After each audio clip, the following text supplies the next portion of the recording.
And we are joined now by Solly Msimanga, the DA re-elected Gauteng leader. A very good evening to you, Mr. Msimanga. Thank you so much for joining us and congratulations to you.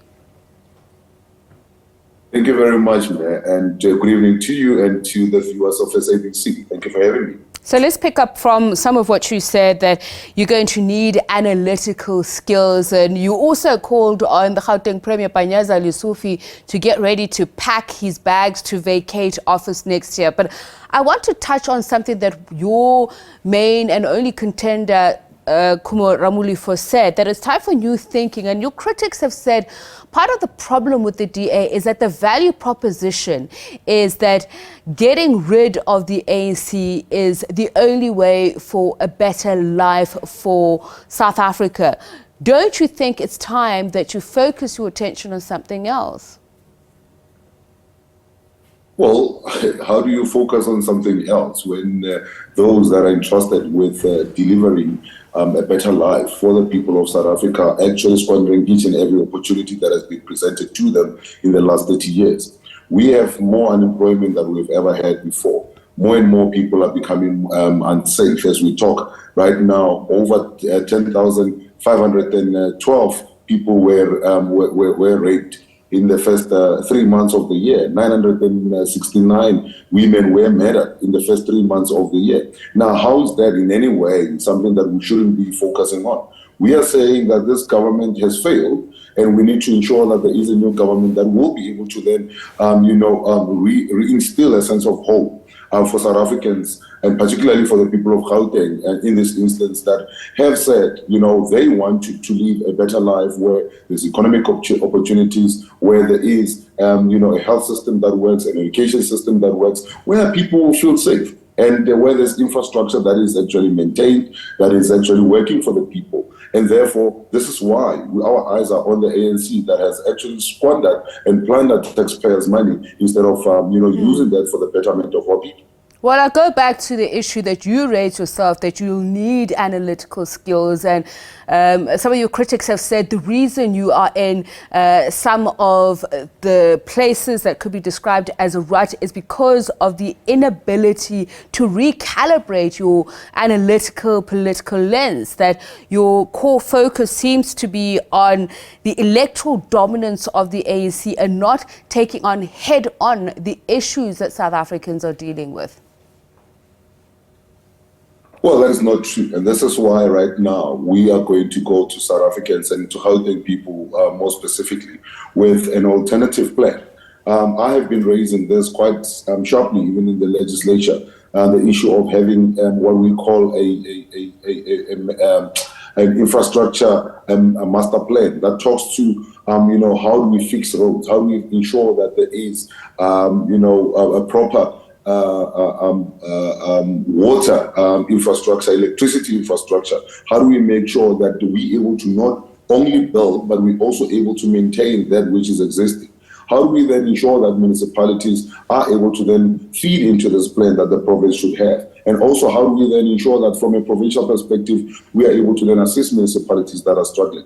That is the kind of analytical that we have, or analysis that we have been bringing in, and the kind of proposal that we have been putting, together. And we have been trying to debate this in the legislature, but again, in the legislature in Gauteng or across South Africa, you have, the tyranny of the majority, which in most instances, it doesn't matter what brilliant idea you bring in.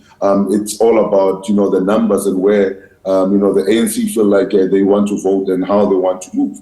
And this is now why we are taking our plans and we are going to go to the electorate out there and say, look, here is what you have been experiencing for the last, since the dawn of democracy.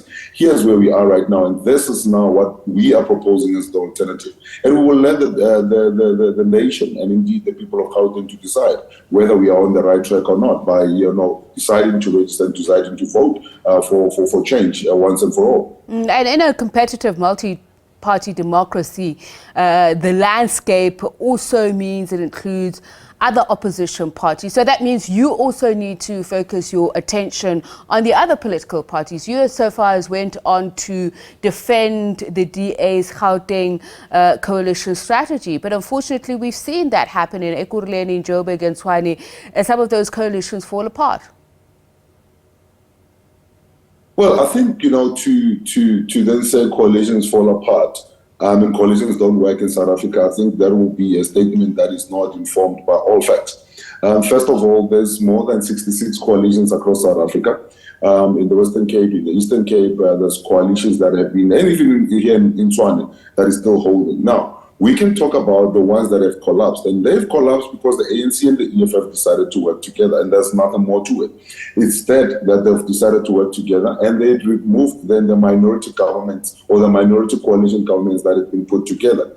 Now, this is why we've decided that instead of just jumping into putting coalitions again together now, we needed to ensure that we're able to then have a conversation, and this is why we started the Moonshot Pact and the dialogue around that to then say, what is it that we want to achieve? How do we then envision a South Africa that is working? And then once we have done that, we then need to then say, how do we then, roll out a plan? And then you can then talk about who is going to be suitable to then deal or head, those departments and head the overall government from there. So these are the conversations that are starting to happen. And we are glad that the political parties now are waking up to the idea that the way the South African democratic system works, coalitions are going to be the order of the day. And therefore, we need to then start talking about how do we make them work instead of doing what we have been seeing for the longest of time since 2016, here in Gauteng more particularly. And some of those stumbling blocks, we saw John Steenhuisen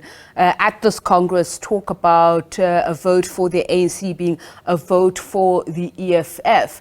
And we spoke to political analysts who were saying, that is part of the problem, the preoccupation with who is so-called friends with the ANC. In April, you had the ACDP saying to the DA that this moonshot pact won't work if, for instance, the DA says things like, we won't work with the political alliance.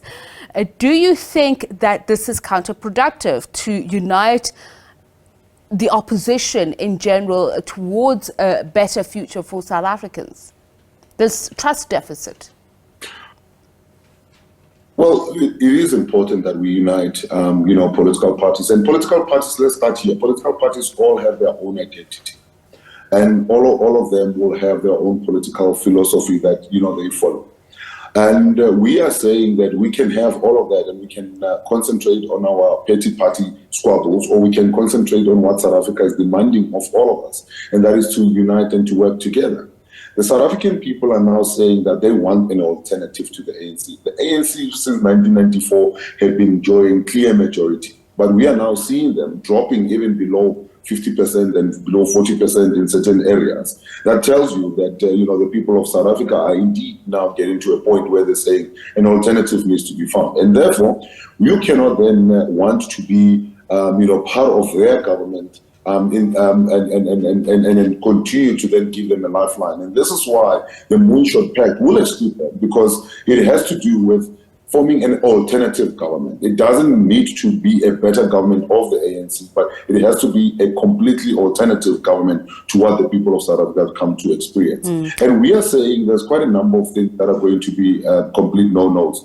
The rule of law is one of those things that all of the parties that want to then come into coalition needs to agree to. The fact that we're going to need to do away with corruption and lack of delivery is those things that for us are going to be central when we go into these engagements for the coalitions or for the pact. Before we run out of time, I'd like to get your own personal view of the journey that you've walked. I mean, you said at the Congress that under your watch, you've never really lost by elections, but you have surely a few lessons that you learned. I mean, in 2018, you faced but survived a vote of no confidence. You've had allegations against you about the Glad Africa Group and the perceived tender corruption there.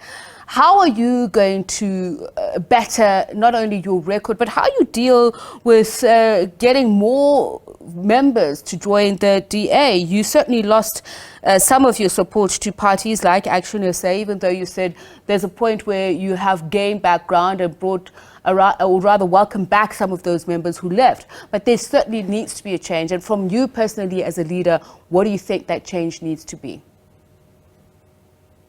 Well, I'm glad that you bring in the issue of my time in Swati, because I've demonstrated that as a leader, you don't try to explain things, you take accountability and you actually, take things. We took a report to council that was looking at, going into a deeper investigation about what was happening. I took that report. The ANC and the EFF voted against that report. And then, therefore, they will have to explain why that was. And we can talk about, these other things that you mentioned. But here is the core of where we are. We are now sitting at the brink where the people of Gauteng and the people of South Africa needs to register. There's 14 million people that are not registered. There's 13 million people that are registered but that are not coming out to vote. We need to make sure that we register as many of those people as we possibly can. We need to make sure that we turn them out to vote and to vote for a change and to vote for a better life that they can, again enjoy. That dream of 1994, we want to then reignite that in 2024. And this is what we are going to be preoccupied with. So the lessons that we have learned is that, you don't hide. The difficulties, you deal with them head on. You go and wherever there might be mistakes, you fix those mistakes. But more importantly, you go out there and say, this is what we are proposing. And part of what we are proposing, different to what has been done before, is that we are not going to go on an ANC bashing mission. We are going to go, everybody knows what the ANC has done. What we are going to be doing is to then say, what is the alternative that we are proposing for the people talk of to me, South Solly, Africa about and what the people of Solly Msimanga as an individual is looking to change, because as we grow, we learn. Surely you've done some introspection to say, I could have done better here, and this is how I intend to do better. For me, I think it's taking more assertive decisions, around certain things. I mean, there are things that are going to be blamed, but hadn't been decisions that were taken by Solly Msimanga. But I think there is things that one learns from and say, how do we then deal with it?